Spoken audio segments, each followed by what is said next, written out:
Hi. So we have already seen how to implement a stack using a linked list as well as an array, right? Now in this session I want to talk about how to use the inbuilt stack. मतलब जो एक stack है वो already implemented है C++ में, हम लोग को बस उसको include करके use करना है, right?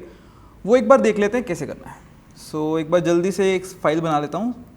Let's say inbuilt stack.cpp. Okay. So hash include iostream using namespace std int main, right? ये हमारा स्टैंडर्ड सा काम है जो.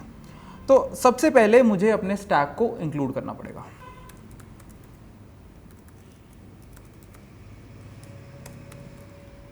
तो इतना लिखते ही जो मेरा स्टैक है, जो इनबिल्ट वाला स्टैक है वो इंक्लूड हो चुका है. अब मैं डायरेक्टली उसको यूज़ कर सकता हूँ. ठीक है.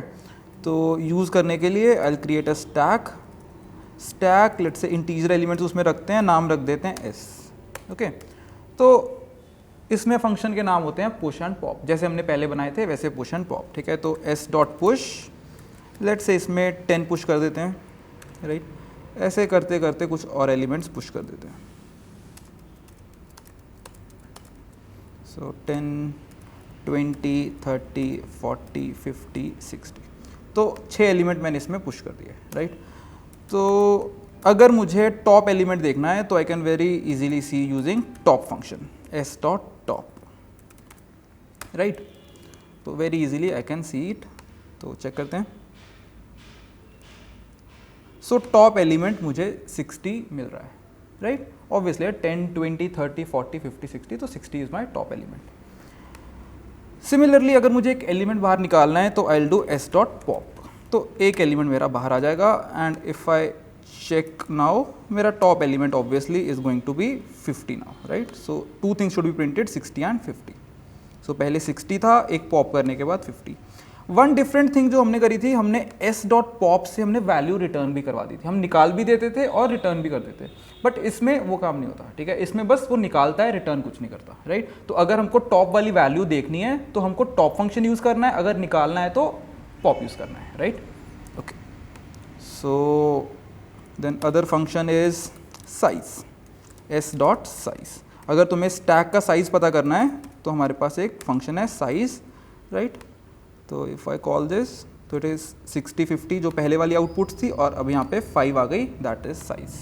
Okay, and there is another function empty, s dot empty. If you want to check whether your stack is empty or not, you can use this empty. So it is saying 0, which means it is not empty, that it is false, right.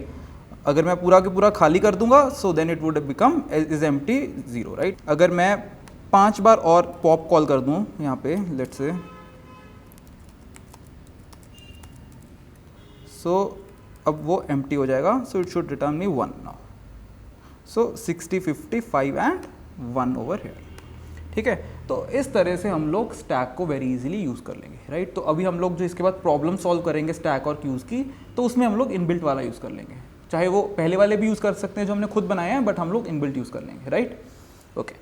सो अभी जल्दी से Q भी देख लेते हैं, Q को कैसे use करना है. सो एक फाइल और बना लेते हैं, inbuilt q.cpp. सो अगेन हमारा जो स्टैंडर्ड काम है वो तो करना ही है. बस अब स्टैक की जगह यहाँ पे q लिख देना है, राइट. एंड अब मुझे q क्रिएट करना पड़ेगा. पहले एक इंटीजर q बना लेते हैं, उसका नाम q रख देते हैं. तो अभी कुछ एलिमेंट्स इंसर्ट कर लेते हैं अपने q में. तो मज़ेदार चीज़ ये है कि इसमें भी जो फंक्शन के नाम है इंसर्ट करने के लिए, रिमूव करने के लिए, वो पुश एंड पॉप ही हैं. ठीक है. NQ और DQ नहीं है, बल्कि पुश और पॉप ही है. बस काम करने का तरीका अलग है. इस बार पुश का मतलब क्या है कि पीछे लगाएंगे, और अगर पॉप करना है तो आगे से बाहर निकलेगा. ठीक है. जो एलिमेंट पहले अंदर आएगा वही पहले बाहर निकलेगा अगर हम पॉप यूज़ कर रहे हैं in case of Q, right. So name इनके पुश और पॉप ही हैं, जस्ट लाइक स्टैक, बस काम अलग होगा. काम इनका Q वाला होगा. Q dot push 20. सो फिर से 6 एलिमेंट डाल लेते हैं इसमें, 30, 40, 50 एंड 60। तो अगर मुझे पहला एलिमेंट देखना है राइट, तो उसके लिए मेरे पास क्यू डॉट टॉप नहीं है, उसमें क्यू डॉट फ्रंट ही है, ठीक है। तो फ्रंट ही यूज़ करेंगे। तो अगर मुझे पहला एलिमेंट देखना है तो ऑब्वियसली 10 आ जाएगा, ठीक है। विंडो को क्लियर कर देते हैं।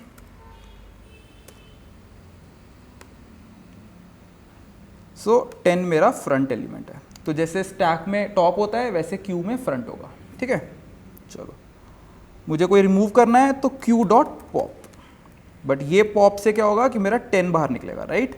सो if I see now C dot queue dot front, so that is going to give me 20 now, ठीक है। अब मेरा 20 हो जाएगा, ओके। एंड सिमिलरली मेरे पास साइज फंक्शन भी होगा।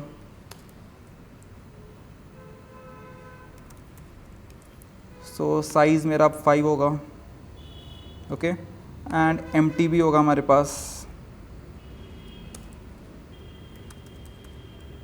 सो एम्प्टी हमारे पास फॉल्स आ जाएगा, दैट इज़ 0, ओके। एंड अगर मैं इसको 5 बार पॉप कर दूंगा तो ऑब्वियसली एम्प्टी ट्रू हो जाएगा। अगर मुझे सारे के सारे पॉप करने हैं ना लूप, मतलब या तो मैं पॉप पॉप पॉप भी लिख सकता हूँ। अगर मैं लूप में करना चाहता हूँ एम्प्टी, लेट्स से यहाँ पे एम्प्टी कर लेते हैं, वाइल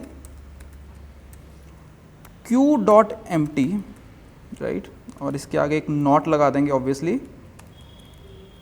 कि जब तक क्यू एम्प्टी नहीं हो जाता तब तक क्यू डॉट पॉप करते रहो, राइट।